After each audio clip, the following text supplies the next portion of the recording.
स्वर्ण मृग?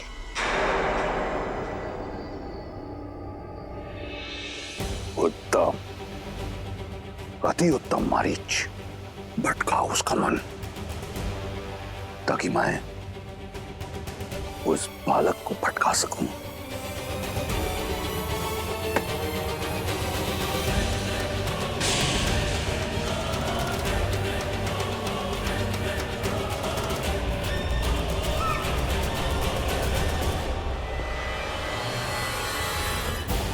आर्य, लक्ष्मण भैया, देखिए कितना सुंदर स्वर्ण मृग है।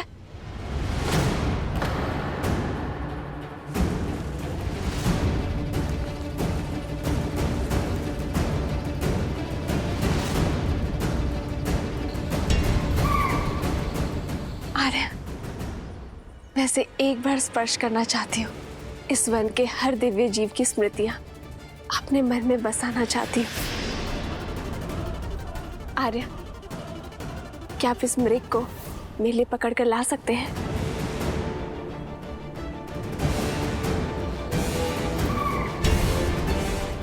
स्वर्ण मृग नहीं होते सीते।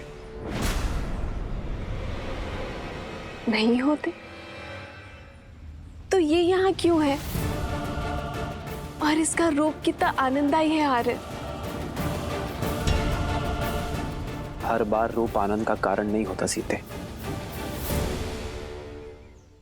कई बार भ्रम छलावा भी होता है। मुझे भय कि स्वर्ण मृग कोई माया जाल है। भूल गई सीते, रावण अपनी बहन शूर्पणखा के अपमान के प्रतिशोध का मार्ग खोजा है, और यह मार्ग माया जाल भी हो सकता है। हमें कुटिया में चलना चाहिए।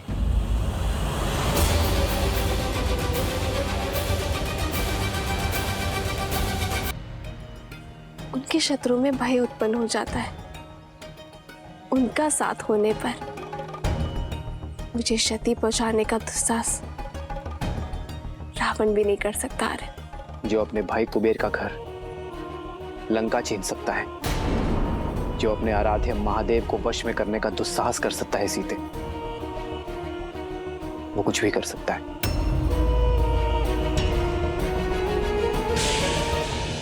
हर चमकने वाली वस्तु स्वर्ण नहीं होती सीते। शूर्पणखा का प्रसंग स्मरण है ना तुम्हें? हाँ, पर आर्य, इसका अर्थ ये तो नहीं है ना कि हर सौंदर्य के पीछे संकट की छाया खोजी जाए। आप एक क्षण को सोचिए, यदि ये मायावी ना हुआ तो क्या इस सुंदर जीव का संरक्षण करना हमारा धर्म नहीं है आर्य? मैं इसके सौंदर्य के स्पर्श का अवसर खोना नहीं चाहती हूँ। हर जीवन में धर्म और कर्तव्य निभाते निभाते क्षणिक खुशियों को खोना, ये भी तो एक बहुत बड़ी भूल है ना आर्य। और यदि ये मायावी हुआ तो भी आप है ना हर माया को भंग कर सकने में सक्षम। आर्य, इन 13 वर्षों के वनवास में मैंने आपसे कभी कोई कामना नहीं की आर्य। और यदि आप फिर भी नहीं चाहते कि मैं उस सुंदर जीव के सामीप्य आऊं, तो मुझे स्वीकार है।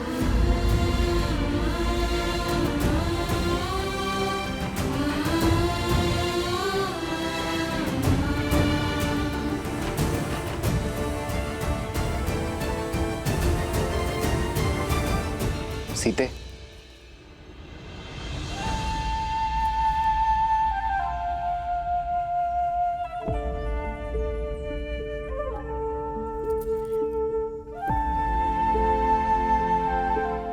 अपनी सीता को निराश नहीं देख सकता ये राम।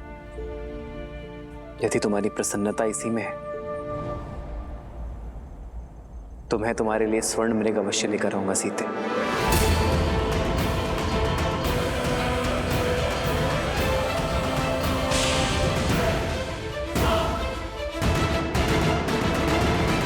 स्वर्ण मृग अवश्य लेकर आऊंगा सीते।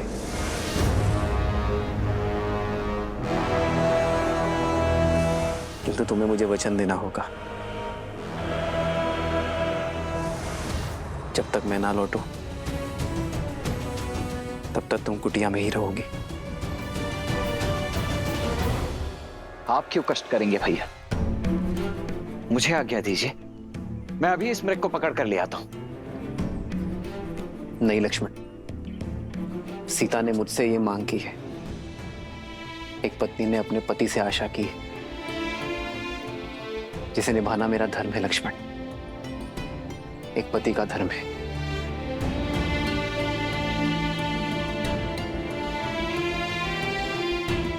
इन 13 वर्षों में सीता ने मुझसे कोई मांग नहीं की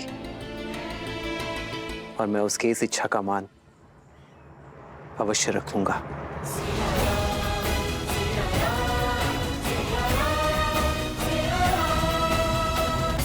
लक्ष्मण, सीता का दायित्व मैं तुम्हें सौंप कर जा रहा हूं। स्मरण रहे, किसी अनिष्ट की छाया भी नहीं पड़नी चाहिए उस पर। आप निश्चिंत रहिए भैया, जब तक मेरे शरीर में प्राण है तब तक भाभी मां को कुछ नहीं होगा।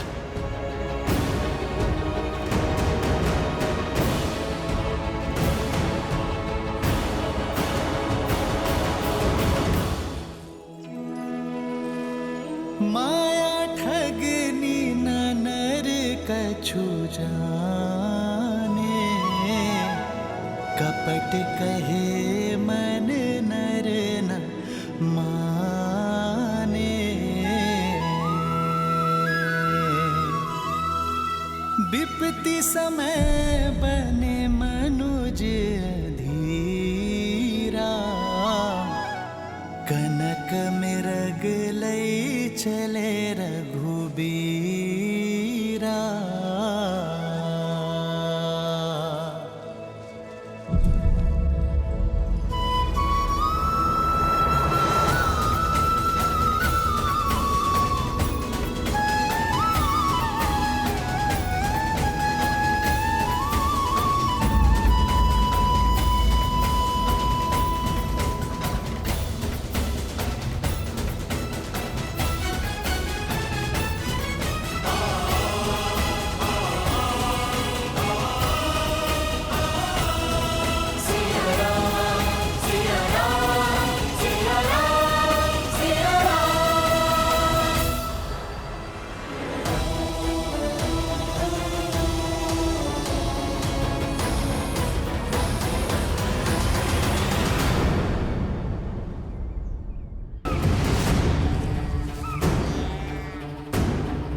लक्ष्मण भैया, अब तक तो आपके भैया को लौट आना चाहिए था ना। मृग है भाभी माँ, अपनी मृग चाल से कहीं दूर निकल गया होगा। और फिर भैया ने आपकी इच्छा पूरी करने की ठानी है तो वो उसे पूरी करके ही लौटेंगे। आप निश्चिंत रहिए। उनका भय उचित तो नहीं, कहीं वो सच में माया ही हो। यदि वो माया है भी तो भी उस माया के समक्ष स्वयं श्री राम खड़े हैं भाभी माँ, एक महायोद्धा। और फिर भूल गई आप, ऋषि अगस्त्य और गुरु विश्वामित्र के दिए हुए अस्त्र शस्त्र भी तो हैं उनके पास। आप चिंता मत कीजिए, कुछ नहीं हो सकता उन्हें।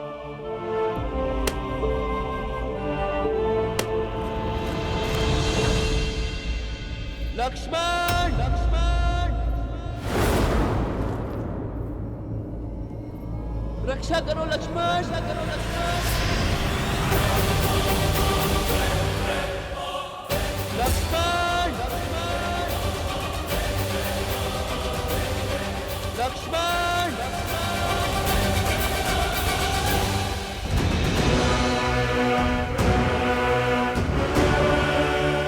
निश्चित ही ये कोई मायावी है।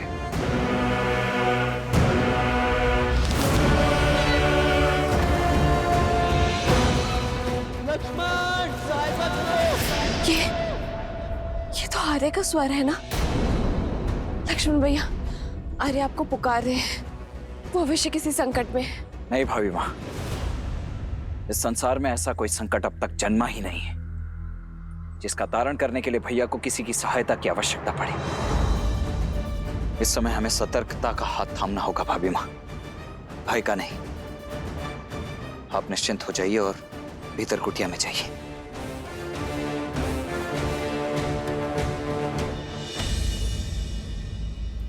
सीते, सीते सहायता करो।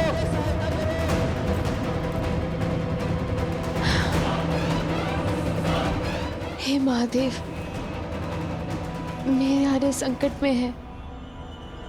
कितनी पीड़ा में चित्कार रहे हैं वो। दोषी मैं ही हूँ। मेरे कारण श्री राम इतने घोर संकट में पड़ गए हैं। मेरे हट ने कितनी बड़ी समस्या खड़ी कर दी है। ये क्या कर दिया मैंने? हे महादेव,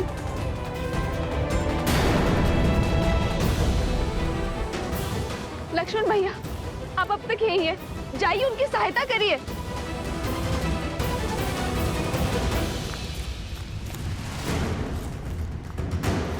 लक्ष्मण,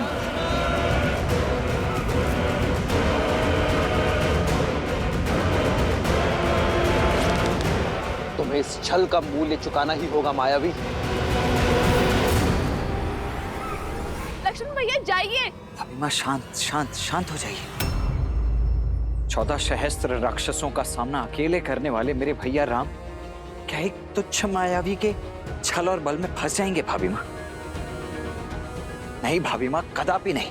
किंतु उनकी करुण पुकार मेरे हृदय को भेद रही है। कुछ अनिष्ट ना हो जाए लक्ष्मण भैया। जाइए लक्ष्मण भैया, उन्हें आपकी आवश्यकता है। जाइए भैया। भाभी माँ, भैया ने मुझे यहाँ आपके साथ रहने की आज्ञा दी है। मैं कैसे? तुम्हारी भाभी उनके पास जाकर उनकी सहायता करने का आदेश दे रही है। तो भाभी माँ, मेरा यहाँ रहकर आपकी सुरक्षा करना ही मेरा परम धर्म और कर्तव्य है। मैं ये कैसे लांघ सकता हूँ? और आपका धर्म ये भी है कि आप अपनी भाभी, अपने बड़े भाई की पत्नी का आदेश माने।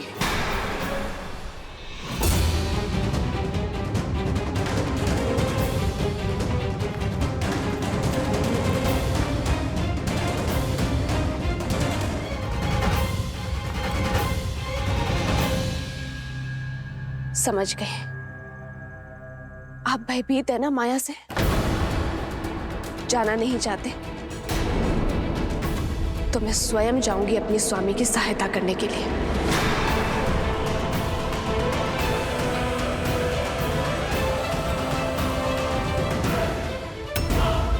रुक जाइए भाभी माँ, रुक जाइए। अरे दया कीजिए। देखिए भाभी माँ, ये मैं भी समझ रहा हूं कि ये सब एक माया मात्र ही है, परंतु क्षण भर के लिए विचार करके देखिए। खर दूषण समेत 14 सहस्त्र मायावियों का सामना अकेले करने वाले मेरे भैया राम क्या एक मायावी का सामना नहीं कर पाएंगे?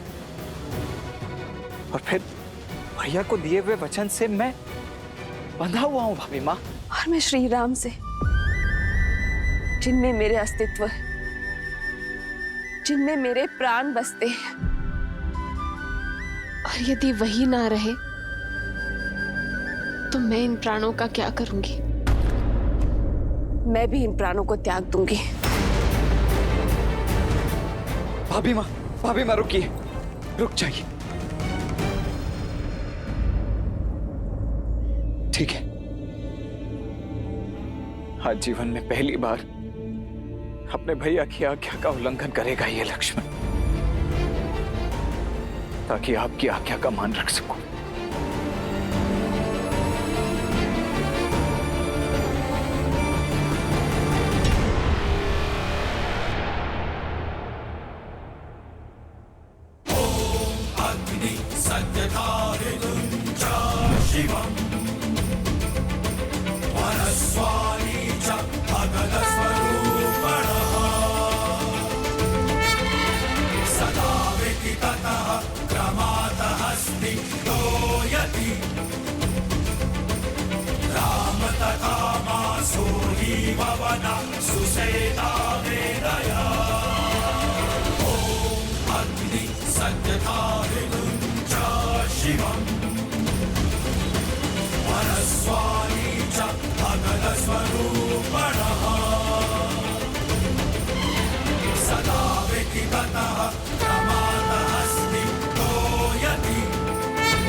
एक आज्ञा मैंने आपकी मानी, अब कृपा करके एक विनती आप भी मेरी स्वीकार कर लीजिए भाभी मां। इस लक्ष्मण की अनुपस्थिति में ये लक्ष्मण रेखा आपकी सुरक्षा करेगी भाभी मां। ये कोई साधारण रेखा नहीं है भाभी मां। भैया के प्रति मेरी निष्ठा, आपके प्रति मेरा सम्मान और मेरे जीवन भर के तप का बल है ये। जो कोई भी बुरी मंशा से इस रेखा को पार करने का दुस्साहस करेगा, वो जलकर भस्म हो जाएगा। इसीलिए चाहे कुछ भी हो जाए भाभी मां, आप इस लक्ष्मण रेखा को नहीं लांघेंगी। मुझे वचन दीजिए। अवश्य लक्ष्मण भैया। तुझ मनुष्य के तुझ स्वांग जिस लंकेश को त्रिदेवों के सीमा रेखा न रोक पाई, उसे ये रेखा क्या रोक पाएगी?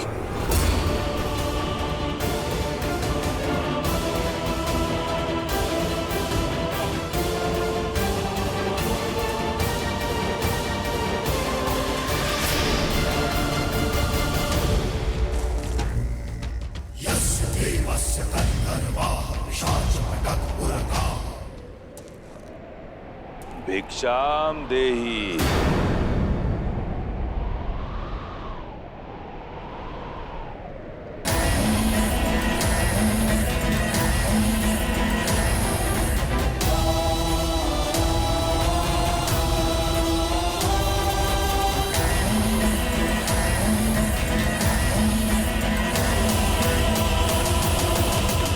प्रणाम ऋषिवर।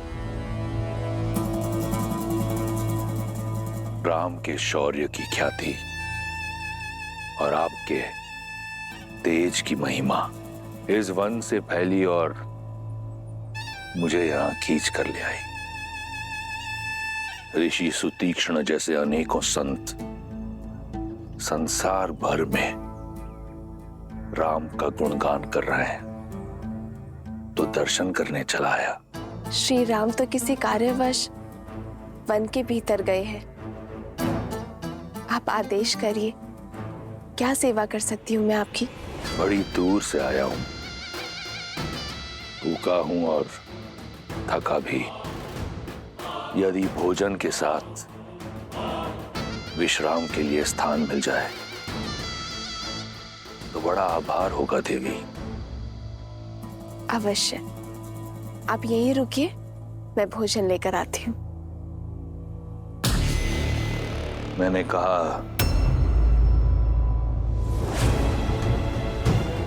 भोजन और विश्राम का स्थान दोनों चाहिए देवी। क्या आप एक थके अतिथि को अंदर आने का निमंत्रण नहीं देंगी? क्षमा चाहती हूँ ऋषिवर, मेरे पति और देवर दोनों ही यहाँ नहीं है और उनके अनुपस्थिति में पर पुरुष को भीतर आने का निमंत्रण कैसे दे सकती हूँ मैं? आप उनके आने तक यही बाहर प्रतीक्षा करिए।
इस लक्ष्मण की अनुपस्थिति में ये लक्ष्मण रेखा आपकी सुरक्षा करेगी भाभी माँ।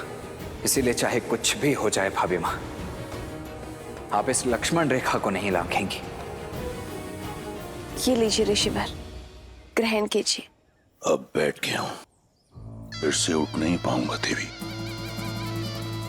इस वृद्ध सन्यासी पर कृपा कीजिए और मेरा भोजन यहीं परोस दीजिए।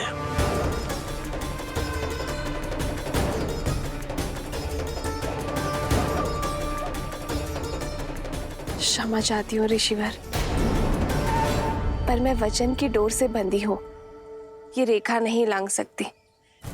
आप स्वयं आकर ये भिक्षा ग्रहण कर लीजिए।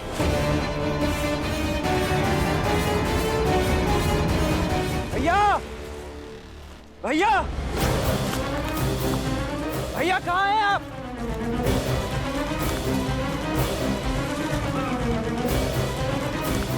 भैया भैया कहाँ हैं आप?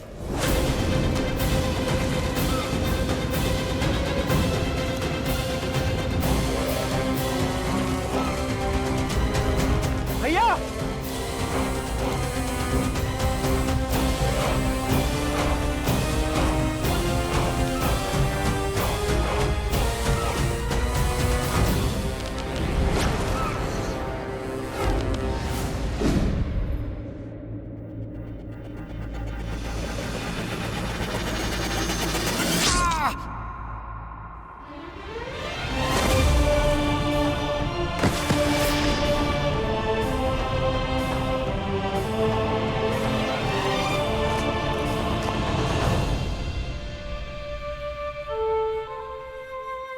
मैं वचन देता हूं कि अपनी मायावी शक्तियों का कभी दुरुपयोग नहीं करूंगा।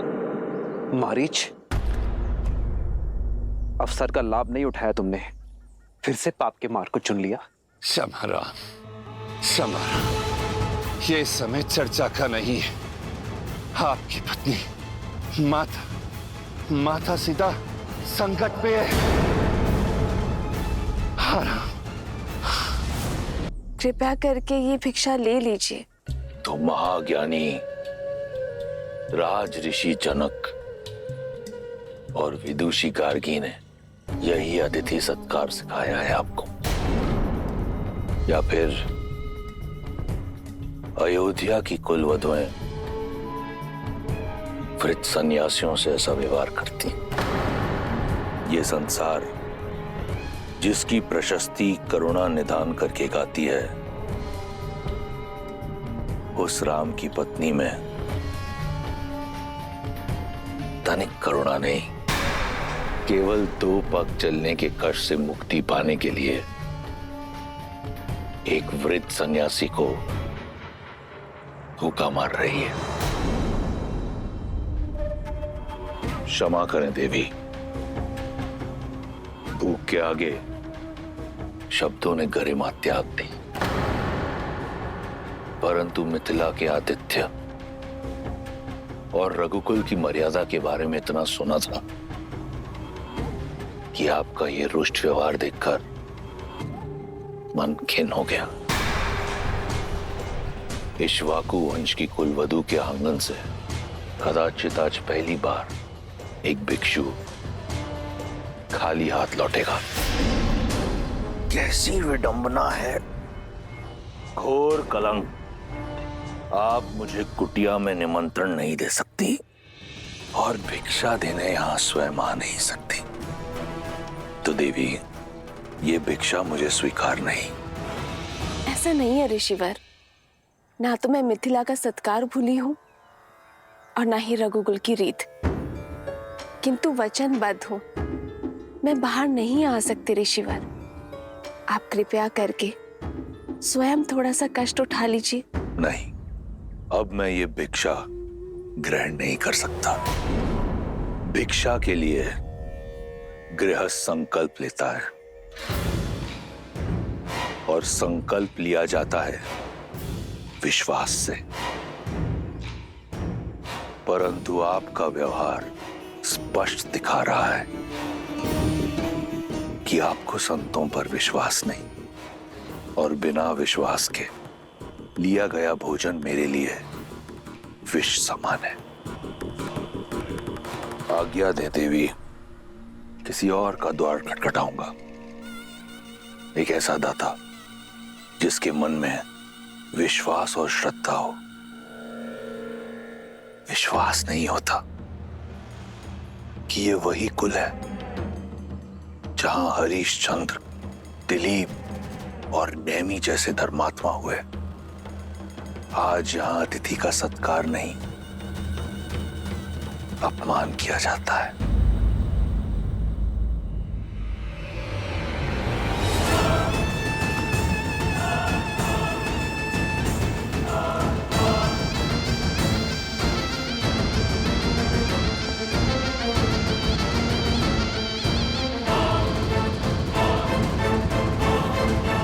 रुकिए ऋषिवर।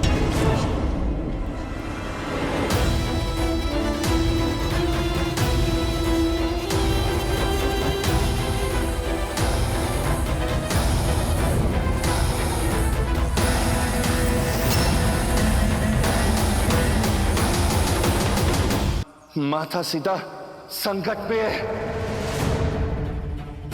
सीते! भैया,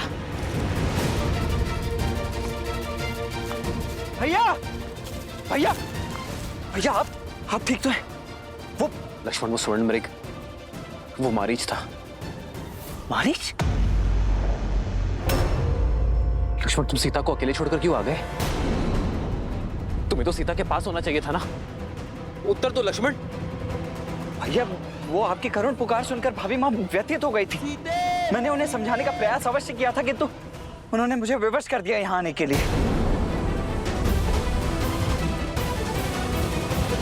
मैं मिथिला की पुत्री हूँ, अयोध्या की कुलवधू हूँ, रघुनंदन श्री राम की धर्मपत्नी हूँ और मैं अपनी कुल की रीति पर आघात नहीं होने दूंगी।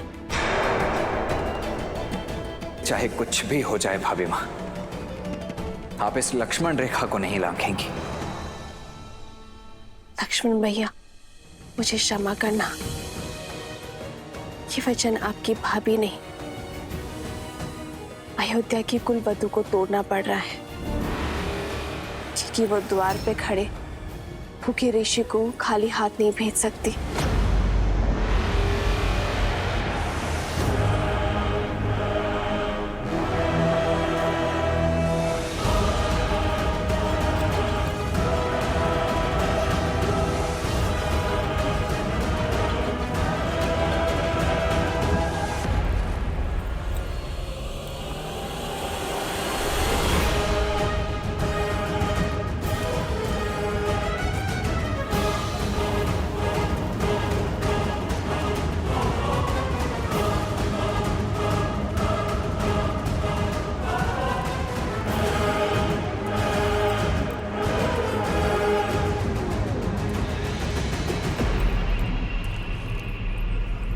क्षमा करे और भिक्षा ग्रहण करे देव, रुष्ट ना होइए।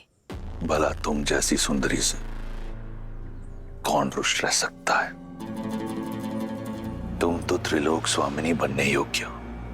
वो तो मैं हो ही ऋषिवर। मेरे श्री राम त्रिलोक स्वामी जो है। त्रिलोक स्वामी, ऐसा व्यक्ति जो अपनी पत्नी को 3 समय का भोजन ना दे सके। उस वनवासी ने सिवाय दुख के तुम्हें दिया ही क्या है?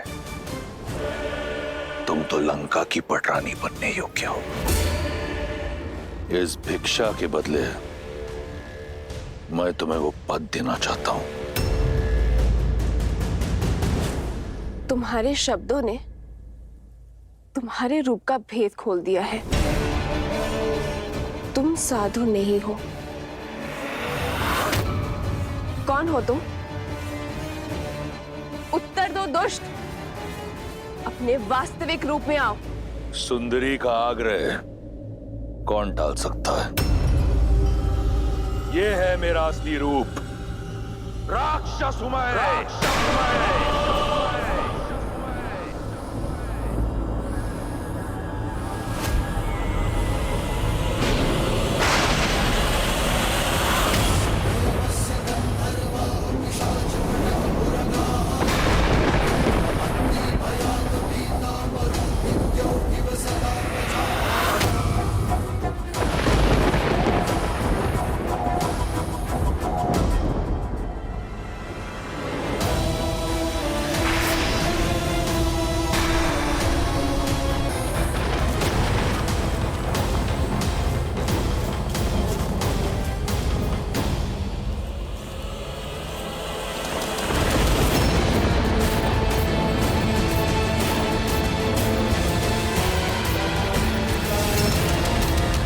यदि तुम्हारे स्वयंवर में महादेव ने मेरा साथ दिया होता, यदि मुझे पिनाक उठाने की अनुमति दी होती, तो मुझे यह करने की आवश्यकता नहीं होती। आज से 13 वर्ष पूर्व तुम लंका की पटरानी होती। परंतु चिंता मत करो, तुम्हारे दुख हरने मैं आ गया हूं। मौन रहो पापी। कुछ पल के लिए ही सही साधु के रूप में थे, उसका सम्मान करके तुम्हें एक अवसर दे रही हूं। मेरे श्री राम के आने से पूर्व लौट जाओ, अन्यथा क्या कर लेगा राम? वही जो 14,000 राक्षसों के साथ किया था। उन राक्षसों और रावण में बहुत अंतर है सीता। सहस्त्रों वर्षों से अनगिनत वीरों से युद्ध किया है मैंने। अगर तुम्हारा राम एक वीर है तो उसे वीर गति प्राप्त होगी, अन्यथा रावण के हाथों एक नीरव बालक की हत्या होगी। अब चाहे जो भी हो, सीता केवल रावण की है, रावण की। हो तो तुम राक्षसी ना, गर्व और अभिमान में मत। यदि अपने प्राणों की रक्षा करना चाहते हो तो चले जाओ यहाँ से। जितनी सुंदर हो उतनी ही भोली भी। जो लौट रहा था वो एक भिक्षु था, जो तुम्हारे समक्ष खड़ा है वो लंकेश है, जिसका इस संसार की हर सुंदर वस्तु पर आधिपत्य है। और आज इस ब्रह्मांड सुंदरी सीता पर भी केवल मेरा अधिकार होगा।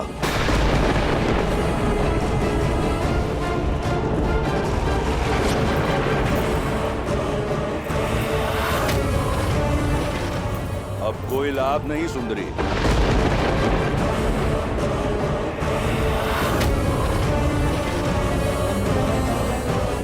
मर्यादा की सीमा रेखा का नियम है, एक बार लांघ दी तो पुनः लौटा नहीं जाता। अब ना तो ये लक्ष्मण रेखा और ना तुम्हारा राम, कोई तुम्हारी रक्षा नहीं कर सकता।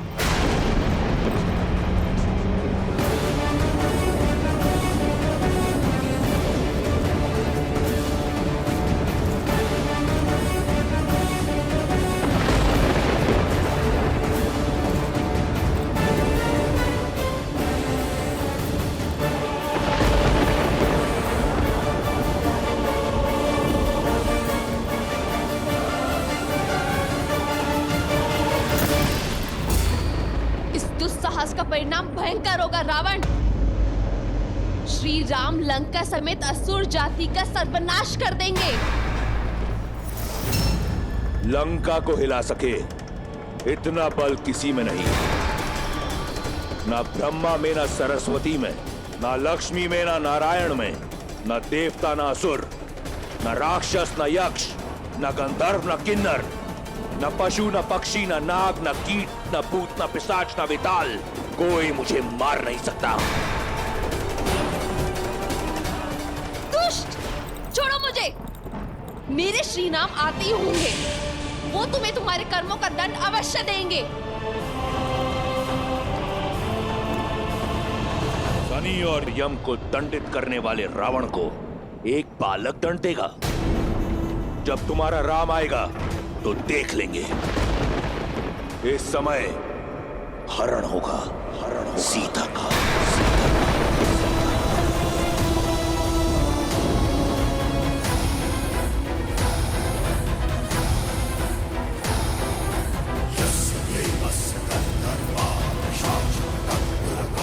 श्री राम, सहायता कीजिए आर्या।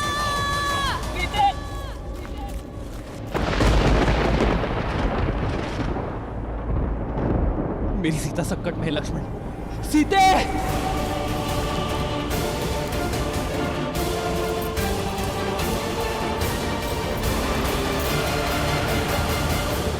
रावण का ये अपराध अक्षम्य है, जिसे युगों युगों तक भुलाया नहीं जा सकता। एक स्त्री का उपयोग करना, वो भी अपना स्वार्थ साधने के लिए, संसार के सबसे घृणित कार्यों में से एक है। उसकी लज्जा, उसके शील, उसकी मर्यादा पर प्रहार करना, उसे शक्तिहीन समझकर बलपूर्वक उसका हरण करना संसार का सबसे जघन्य अपराध है। और सबसे बड़ी कायरता भी। जिस स्त्री का सम्मान स्वयं देवता भी करते हो, उसका ऐसा अपमान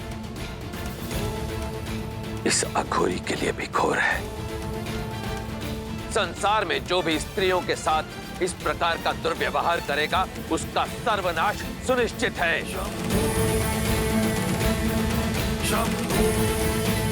आज अपने इस जघन्य अपराध से रावण ने अपना अंत स्वयं लिख दिया है।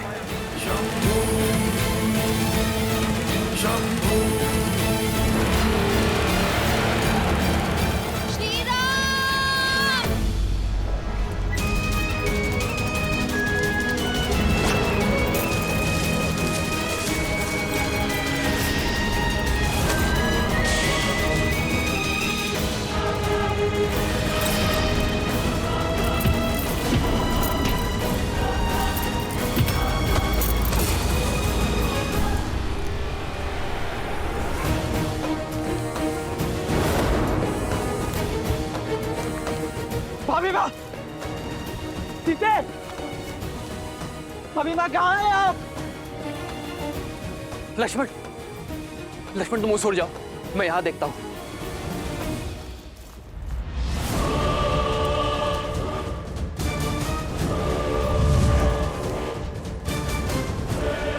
बस इतना ही बल है, और चीखो और चिल्लाओ।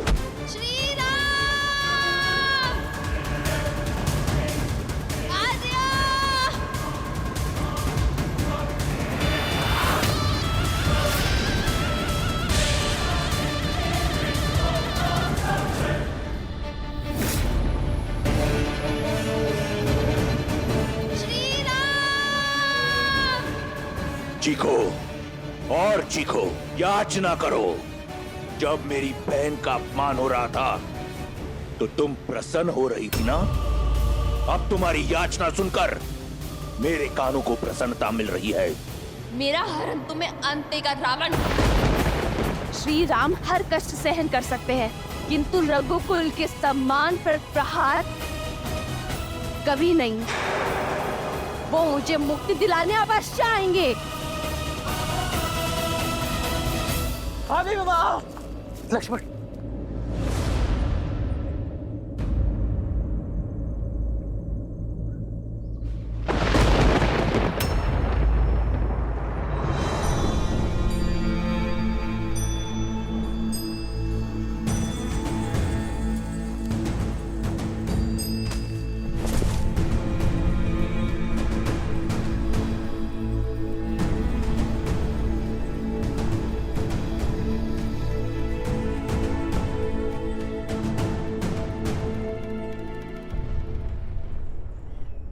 सीते,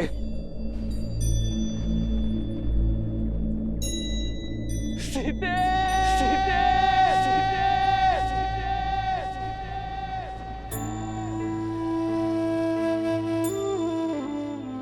सीते,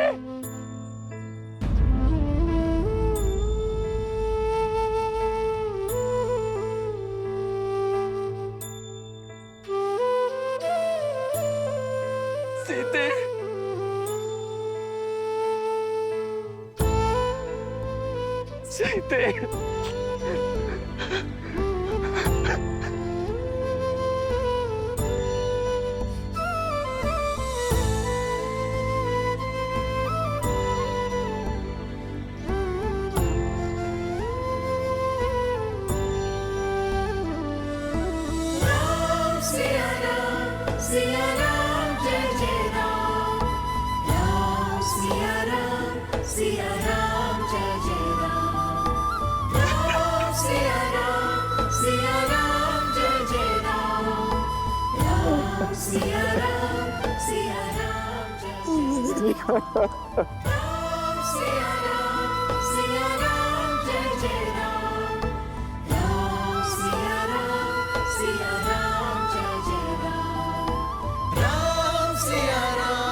रावण का अंत लिखने के लिए नियति ने कितना घोर लेख लिखा है महादेव।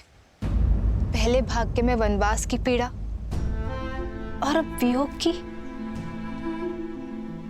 और क्या क्या परीक्षाएं देनी होगी श्री राम और सीता को। देवी, संसार को प्रकाश देने वाला चाहे दीपक हो या सूर्य, चलना तो दोनों को ही पड़ता है। इसी कष्ट, पीड़ा और संघर्ष की गाथा से ही तो संसार को जीवन जीने की सीख मिलती है। पर देवी सीता के जीवन में कितना अंधकार छा गया होगा ना। अपने पति से दूर किसी अज्ञात स्थान पर हरण करके ले जाया जा रहा है उन्हें। दुख के बादल कितने भी घने क्यों ना हो देवी, आशा के सूर्य की किरण कहीं ना कहीं से कौंध अवश्य उठती है। पूर्वजों के कर्म और हमारा धर्म संकट के समय हमारा साथ नहीं छोड़ते।